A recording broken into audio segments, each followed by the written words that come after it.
aku Farah dan aku ditemani oleh Alicia. Oke, selamat datang teman-teman di podcast kami kali ini, Santai Tapi Safety. Judul episode kita hari ini adalah ketika protokol diabaikan, mengapa kecelakaan K3 itu masih terjadi di sektor formal yang penuh regulasi.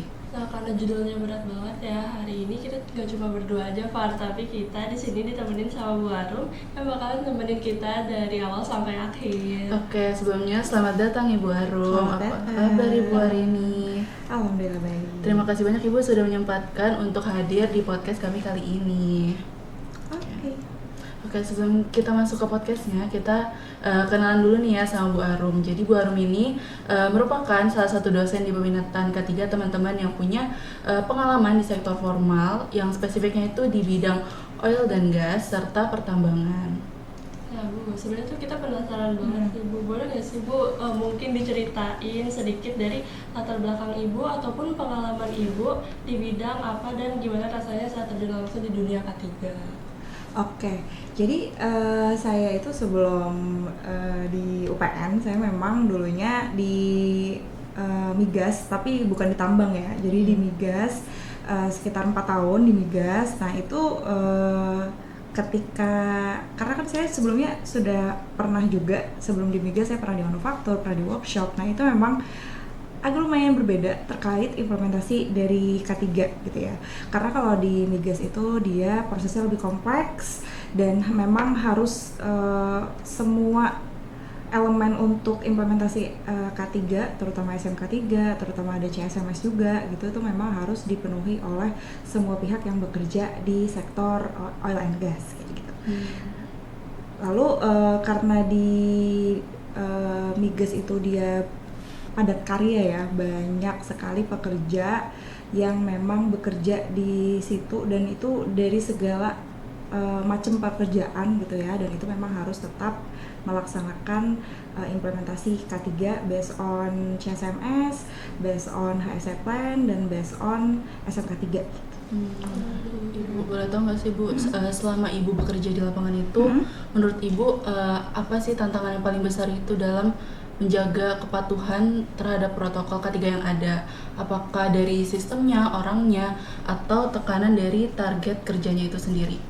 Jadi banyak aspek ya. Yang pertama kita ngomongin dari masalah pekerjaannya dulu. Karena pekerjaannya itu kan dia banyak ya, pekerjaannya banyak dan dia memang tergantung dari pekerjaannya. Jadi pekerjaannya itu nggak lama gitu. Ada yang bekerja cuma 2 bulan, habis itu nanti off. Memang karena memang cuma misalnya repairing gitu ya, cuma sebentar aja, jadinya habis itu nanti dia sudah keluar gitu, bukan udah nggak bekerja, cuma nanti ada waktunya lagi dia bekerja lagi gitu, tergantung dari mesin itu atau alat itu berapa lama ininya harus di maintenance gitu.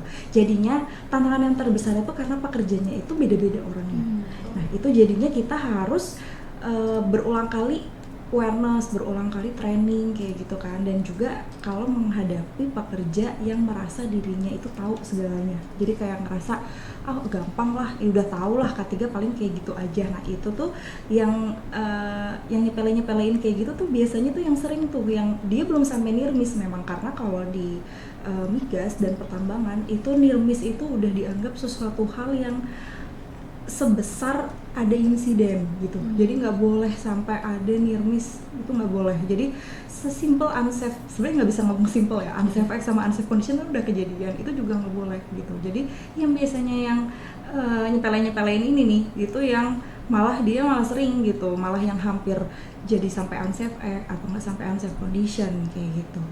Terus kalau untuk terkait sistem, sebenarnya kalau terkait sistem itu burdennya memang lebih besar di tim atau departemen HSE, karena memang banyak birokratisasi yang memang kita harus provide gitu. Nah itu yang menjadi tantangannya, karena memang migas itu dia banyak sekali compliance-nya, banyak sekali administrasinya yang harus dipenuhi. Dan untuk kalau dari segi target itu, kalau sebenarnya kalau target kalau memang pekerjaannya itu memang sudah sering dilakukan sebenarnya sih nggak masalah, cuma memang kadang-kadang ada beberapa kondisi yang kita itu harus adaptasi gitu ya. Misalnya nih ada tangki atau alat atau pipa yang memang itu udah lama banget, maksudnya dia udah tua gitu ya, dari tahun berapa, dan memang jadinya kalau misalnya semakin tua maintenance-nya harus semakin sering dong.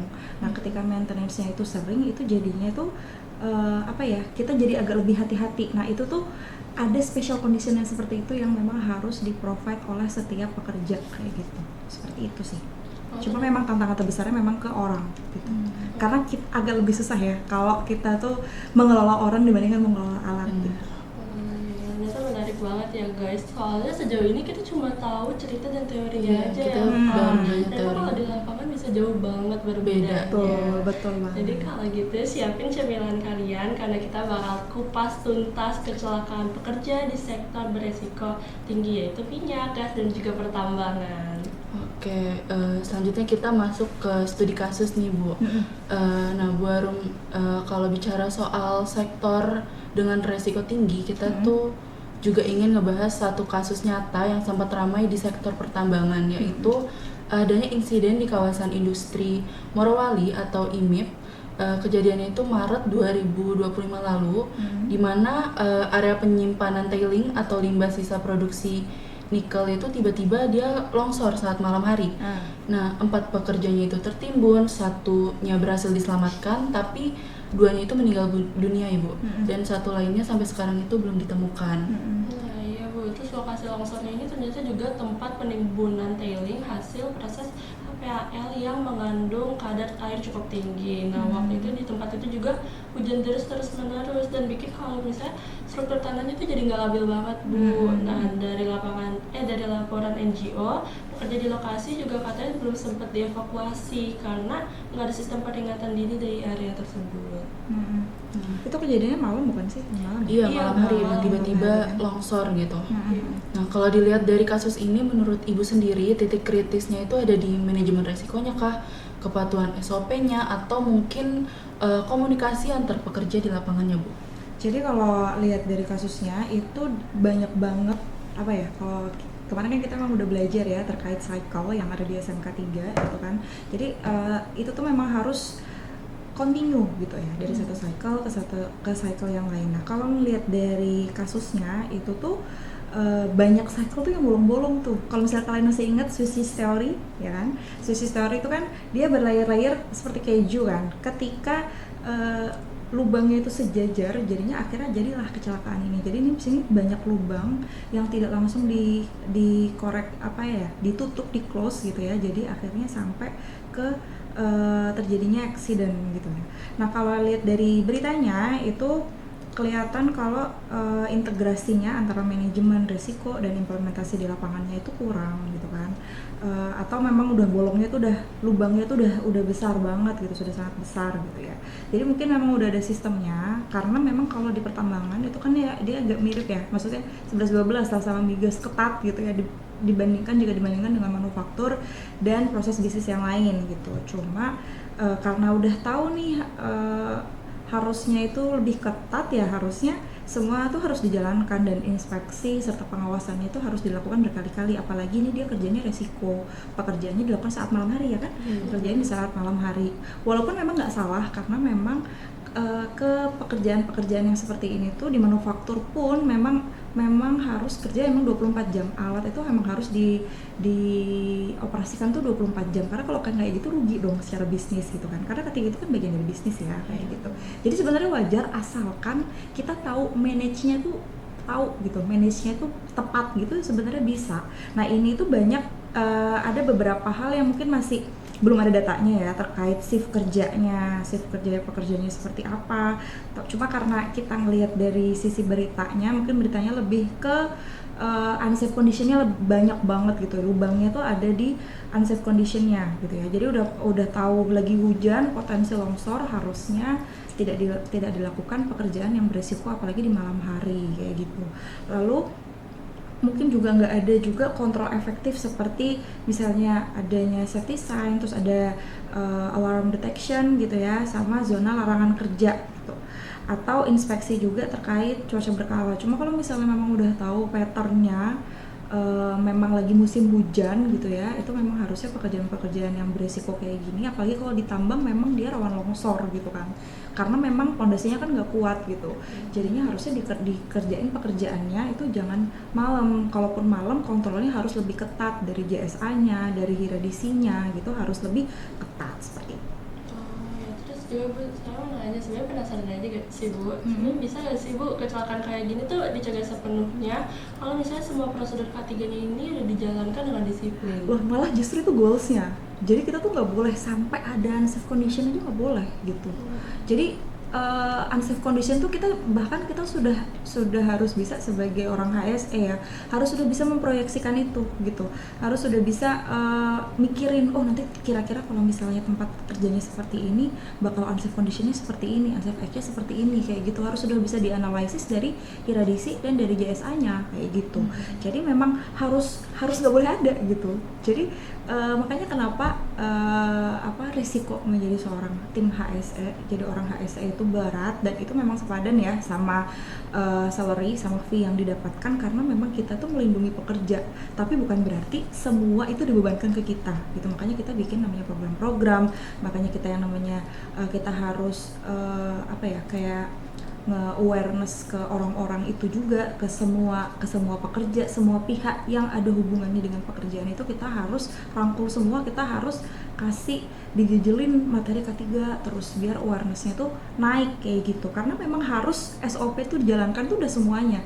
SOP terkait pertambangan sama migas kan dia lebih ketat dan itu udah mencakup semuanya, tinggal implementasinya aja. Nah kayak gitu. Jadi harus dari hiranya, terus dari emergency preparedness, apalagi di tempat-tempat yang beresiko seperti itu, emergency preparedness-nya harus lebih lebih ketat gitu.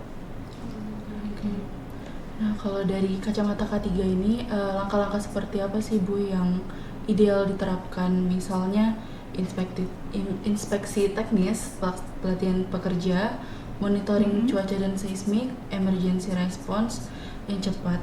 Karena menurut saya sendiri, terkait kejadian ini tuh nggak cuma soal kecelakaan kerja biasa aja, tapi lebih ke gagalnya manajemen K3 ini dan lemahnya pengawasan ya Ibu ya.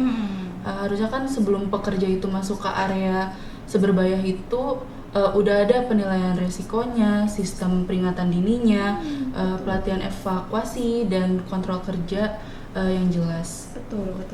Jadi kalau harus yang diterapkan itu ya kembali lagi ke SOP-nya, ke programnya, program K3-nya itu dijalanin apa enggak kayak gitu. Karena kalau melihat kacamata saya ya, yang namanya orang udah kerja di migas dan di pertambangan itu udah pasti SOP-nya tuh ketat banget. SOP-nya ketat, programnya itu pasti ketat. Lebih ke dijalankan apa enggak. Dan kalaupun saya yakin pasti orang HSE atau tim HSE itu pasti sudah menjalankan itu gitu ya. Cuma lebih ke memang tantangannya tuh banyak banget terkait implementasi dari program kerja dan dari SOP-nya kayak gitu. Karena memang itu kalau misalnya udah sampai kecelakaan kerja itu pasti lubangnya banyak di mana-mana.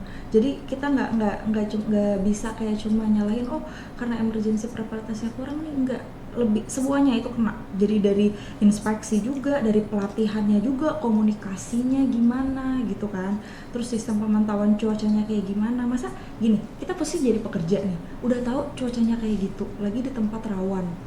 Di tempat yang rawan pasti kan secara naluriah kita pasti bisa kayak nggak mau kerja dong gitu loh. Jadi itu kan berarti bisa jadi dia juga ada tuntutan memang, karena kalau pekerjaan yang sebentar-sebentar gitu memang dituntut lebih cepat gitu kan. Cuma memang harusnya sebagai pekerja itu juga harus proaktif. Makanya ada namanya sistem safety card, BBS card itu untuk melaporkan.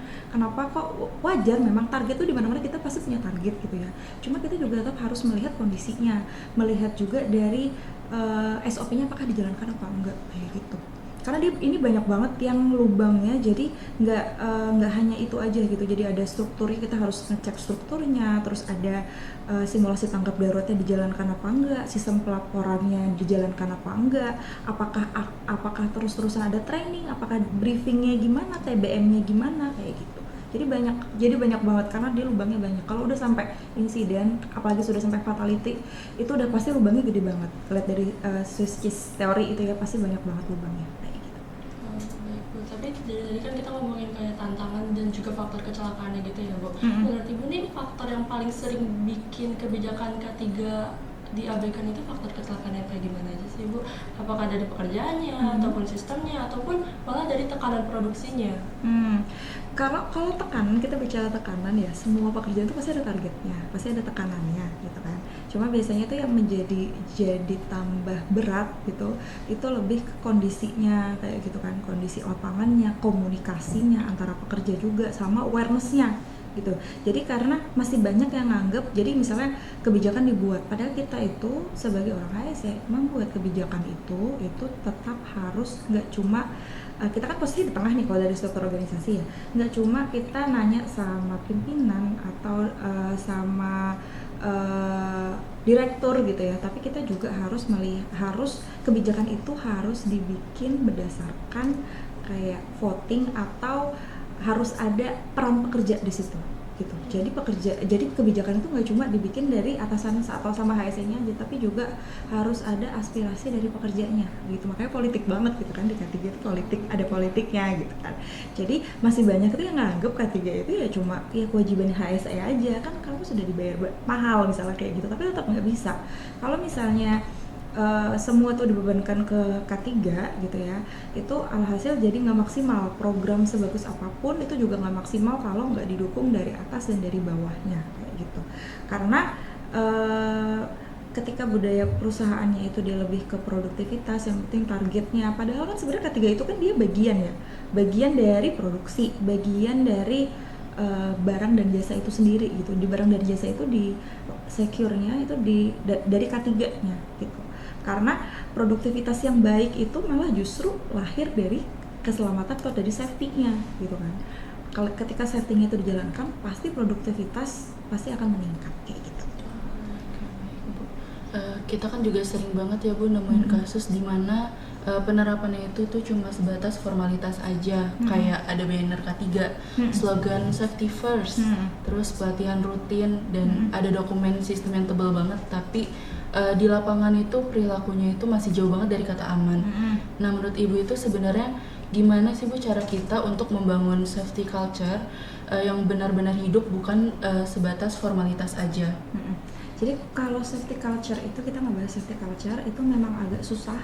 Ini bukan nggak mungkin ya, tapi memang agak susah diterapkan di pekerjaan yang banyak turnover. Bukan berarti dia habis itu ini ya, jadi ada pekerjaan yang memang karena dia tinggi akhirnya banyak orang yang keluar masuk, tapi juga ada pekerjaan yang dia banyak membutuhkan kontraktor, membutuhkan vendor, itu untuk membentuk safety culture itu memang agak susah. Tapi kalau ketika kontraktor atau vendor itu dia bekerjanya memang seringnya di migas dan di tambang, itu biasanya sih sudah sama ya, jadi kayak budayanya, value-nya itu sama di antara, misalnya walaupun dia beda-beda site kayak gitu, sebenarnya itu sama. Cuma memang jadi tantangan buat orang HSE gimana untuk membangun safety culture ketika pekerjaannya itu dia pindah-pindah kayak gitu.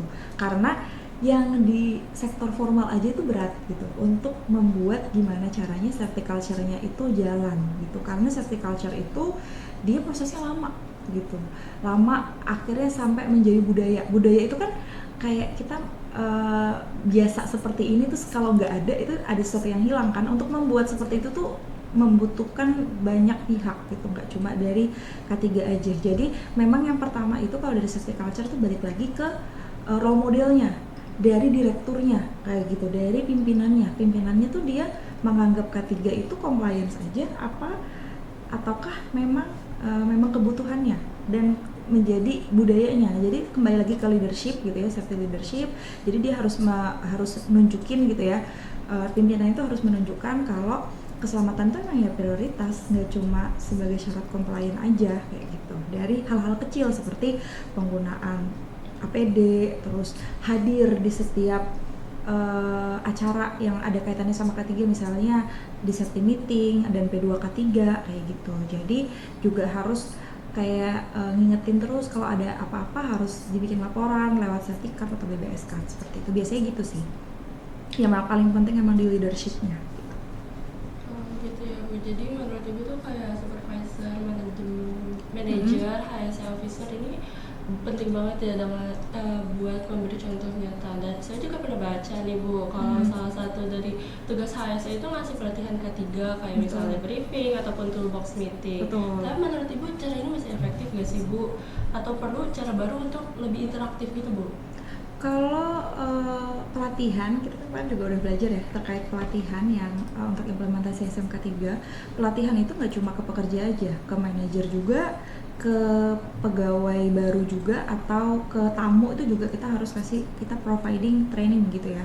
Nah itu kalau masalah caranya, sebenarnya sih kalau caranya itu sekarang udah canggih ya. Ada yang juga yang sudah menggunakan VR, tapi lebih ke intensitasnya sama kualitas dari materi pelatihannya. Jadi kalau materi pelatihannya itu kita kan juga harus ngecek kondisi orangnya gitu ya, apakah dia fit untuk menerima hal baru seperti apa. Tapi menurut saya sih lebih ke nggak usah lama-lama tapi sering kayak gitu, karena kan kita itu kan ada batas fokus ya. Kita harus tahu kita ada batas fokus otak itu untuk menerima informasi itu berapa jam ketika mendengarkan atau ketika ceramah kayak gitu.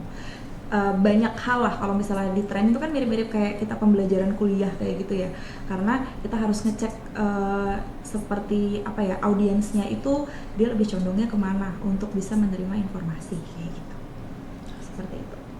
Oke, selanjutnya Ibu, kita lihat dari sisi regulasi ya Ibu ya. Kalau sektor formal seperti migas, pertambangan, dan manufaktur, sebenarnya itu kan udah punya payung hukum yang sangat lengkap, mulai dari UU nomor 1 tahun 1970 tentang keselamatan kerja, PP nomor 50 tahun 2012 tentang SMK 3, sampai Permenaker nomor 5 tahun 2018. Tapi kenapa sih masih aja ada kecelakaan gitu Bu? Dan menurut Ibu, apakah regulasi yang ada sudah cukup kuat untuk melindungi aspek keselamatan dan kesehatan kerja di sektor formal, atau justru masih ada celah yang membuat pelaksanaannya itu menjadi tidak efektif? Kalau masalah regulasi itu balik lagi, memang harusnya regulasi kita itu diupdate terus, karena kita masih pakai Undang-Undang nomor 1 tahun 70, itu memang harus diupdate gitu ya. Untuk yang di sektor migas dan pertambangan itu biasanya nggak cuma compliance dari peraturan Indonesia, tapi juga dari peraturan internasional gitu. Nah biasanya itu lebih ke peraturan internasionalnya dan peraturan dari investor atau dari klien. Nah itu biasanya lewat CSMS itu kan, CSMS. Nah dari CSMS itu sebenarnya itu udah cukup baik dan itu tuh udah merata, karena dia lagi dia membuat cycle sama kayak kita belajar kemarin ISO sama SMK 3. Saya juga rasa kalian udah belajar di materi CSMS juga. Nah di CSMS itu tuh lebih, menurut saya lebih intens dibanding SMK 3 terkait implementasi K3-nya di sektor migas. Tapi sebenarnya sih CSMS itu bisa diterapkan juga di tambang dan juga di konstruksi, mungkin namanya berbeda gitu ya.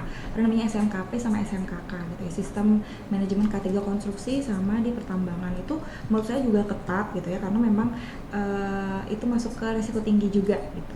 Nah terkait implementasinya itu memang masih ada kesenjangan antara compliance yang tadi saya bilang, karena pekerjaan ini di 3 sektor ini dia padat karya dan ada beberapa pekerjaan yang memang membutuhkan vendor dan juga kontraktor, jadinya itu banyak orang bergantian gitu, jadi orang itu baru terus, beda-beda orang terus. Nah kita kan harus bisa mengukur sampai sejauh mana dia paham atau dia aware terhadap K3, makanya harus sering-sering dijalankannya. Itu tantangannya di situ. Jadi tantangan dalam menjalankan K3-nya terkait orang yang dia berganti terus. Kita aja misalnya sama gitu ya kan, karena nggak mungkin selama beberapa tahun tuh orangnya sama terus. Di sektor formal aja di kantor aja pasti banyak orang turnover kan kayak gitu, apalagi ini bener-bener yang turnover itu lebih cepat, bukan turnover ya, ganti-ganti orangnya tuh lebih cepat, 2 minggu dia keluar ada lagi orang baru kayak gitu.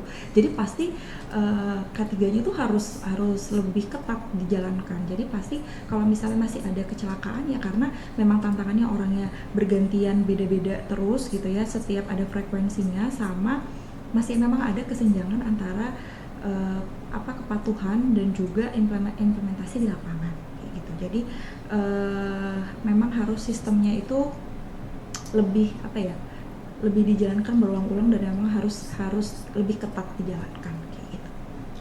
Oke Bu, tapi dari Ibu sendiri seperti apa sih Bu bentuk pengawasan yang ideal agar implementasi K3 ini tidak berhenti di pemeriksaan dokumen aja Bu, tapi benar-benar kayak menjamin keselamatan seluruh pekerja di lapangan.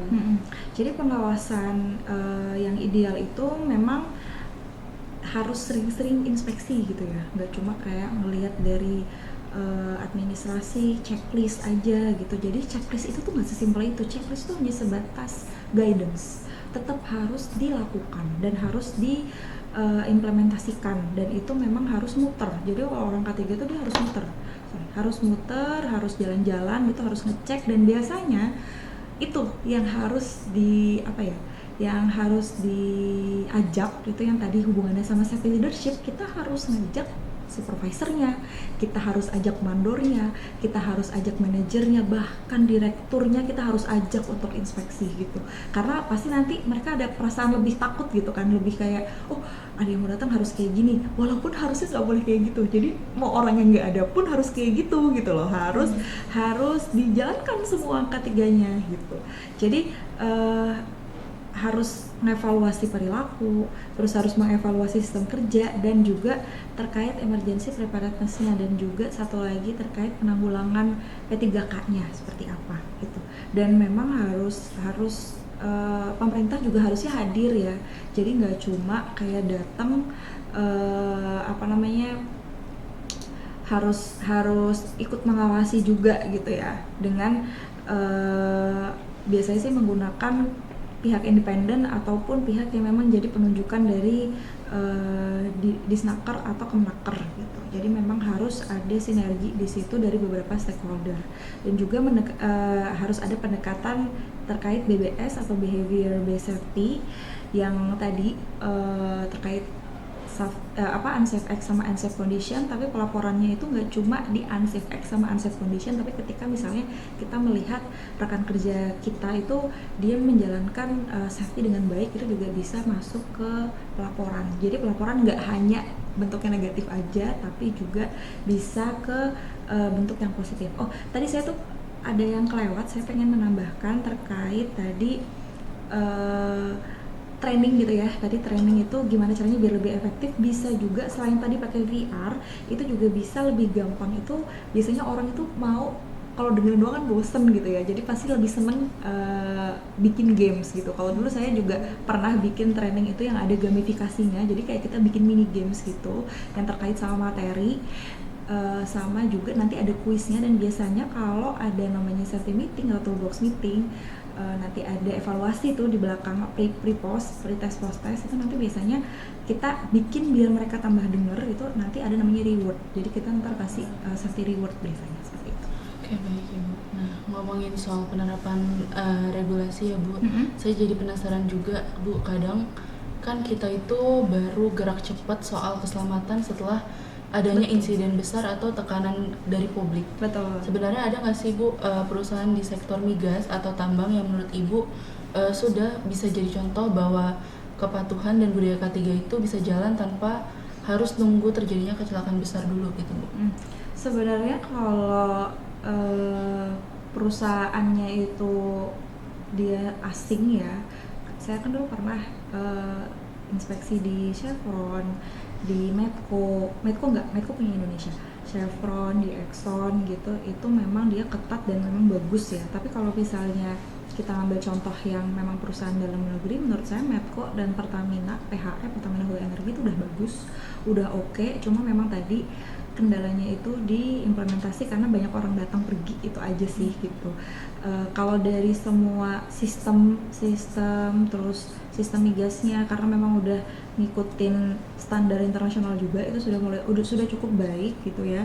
Dan juga terkait penyelenggaraan CSMS-nya juga sudah cukup baik, karena memang sekarang udah ada sistem anti beriberi gitu ya, anti penyuapan. Jadi memang pure kalau misalnya perusahaan itu memang lolos, itu memang perusahaannya layak kayak gitu. Jadi kalau dulu tuh masih bisa kayak nyogok gitu loh, sekarang udah nggak bisa karena memang memang anti gratifikasi itu, jadi udah bagus gitu ya. Dan juga memang terkait program zero accident-nya itu juga sudah menunjukkan sampai ke siklus continuous improvement, karena nggak gampang sampai ke siklus continuous improvement, karena kalau continuous improvement itu berarti udah nggak ada lubang di dalam cycle-nya, jadi memang harus dia jalan terus, karena lubang-lubangnya ketika ada langsung cepet di close kayak gitu. Okay. Tapi kalau dipikir-pikir ya Bu, kenapa budaya K3 itu susah banget buat benar-benar ditanamkan gitu Bu sejak awal. Jadi dia tuh harus nunggu adanya kecelakaan dulu gitu. Nggak boleh kayak gitu. Kayak itu kan namanya nggak boleh sampai ada kecelakaan dulu. Jadi jadi sebagai tim HSE atau departemen HSE itu harus bisa melihat sebelum ada kecelakaan tuh kita udah harus mikir, dari misalnya ngelihat keramik retak itu kita tahu, wah ini kalau nggak langsung di close, nggak langsung dibenerin nanti bisa bikin kayak gini kita tuh harus udah mikir ke depan kayak gitu. Analisisnya tuh kayak gitu. Dan itu diasahnya di mana? Ketika kalian kuliah ini dengan banyaknya tugas itu tuh mengasah ketajaman otak kalian, analisa di lapangan nanti kayak gitu, kurang lebihnya kayak gitu. Jadi biar cepat, analisanya cepat, karena yang menjadi kayak keyword atau yang jadi keahlian utama dari seorang HSE, apalagi backgroundnya Kesmas, itu analisisnya harus deep kayak gitu. Nah, menurut Ibu sendiri tantangan paling berat yang bikin budaya K3 ini nggak mudah tumbuh dari awal itu sebenarnya ada di sisi mana sih Bu? Budaya K3 itu dia dari sisi leader, dari safety leadernya, dari leadernya, karena memang untuk membuat sampai ke budaya K3 itu memang kita harus sering-sering mention ke pimpinan gitu loh, karena memang berat, karena pimpinan tuh ya lagi-lagi masih menganggap K3 itu banyak cost-nya, banyak keluar uangnya kayak gitu. Jadi kita harus harus bikin pola pikirnya itu berubah gitu, pola pikir terkait leadernya itu berubah gitu, dan menganggap memang K3 itu kebutuhan dan bagian dari produksi kayak gitu, kalau untuk sampai ke arah safety culture kayak gitu. Dan juga nggak cuma dari sisi itu, cuma kuncinya itu di leadership dulu. Ketika leadershipnya itu dia sudah aware sama K3, dia dengan gampangnya bisa bikin semua stakeholder yang ada hubungannya sama organisasinya itu bisa membuat safety culture-nya jadi jalan kayak gitu.